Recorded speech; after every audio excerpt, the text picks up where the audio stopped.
Isang mapagpalang araw sa inyong lahat, Luzon, Visayas, Mindanao, saan man kayo sulok ng mundo, ay mag-ingat kayo palagi mga kabayan. Dito na naman tayo sa Pasay, Manila Bay Reclamation Project upang mag-update mga kabayan. Dito tayo sa pinakadulo. Kabilang dulo naman tayo mga kabayan. Oh. Ngayon lang tayo pumunta ulit dito sa dulo, pinakadulo din. Oh, may nag-expand naman yung ano dito. Yung reclamation, mayroong nga dito mga kabayan. Oh. Yan ang nga naidagdag. Yan. Yan. Palawak nila dito banda. Nasa kabilang dulo tayo ha. Ito, kung makikita nyo, ito na yung dulo ng MOA. Iba na yung may-ari niya, no? Yung building na yan. Dito na dumadaan yung mga yate, mga ano mga kabayan.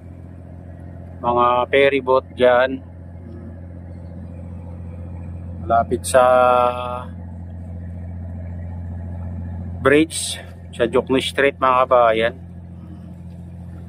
Umiikot na sila dito kasi dati doon sa kabila may siwang doon. Ngayon wala na, kaya dito na lahat tong dito na lahat dumadaan yung mga ganyan, barko, ferryboat, yate, mga bangka.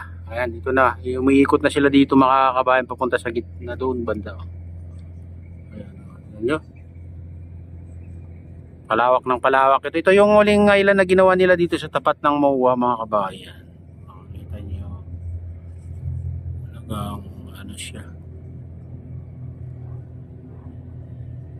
Ang laki ng pagbabago. Mataas na rin mga kabayan. At saka ano na doon. Sa kabilang dulo naman may tulay na doon nakakonect sa malaking island. Doon sa 360 hectares. Baybayin natin yung gilid mga bayan. Tingnan natin hanggang doon. So, dulo. Oh, tara na, samahan nyo ako.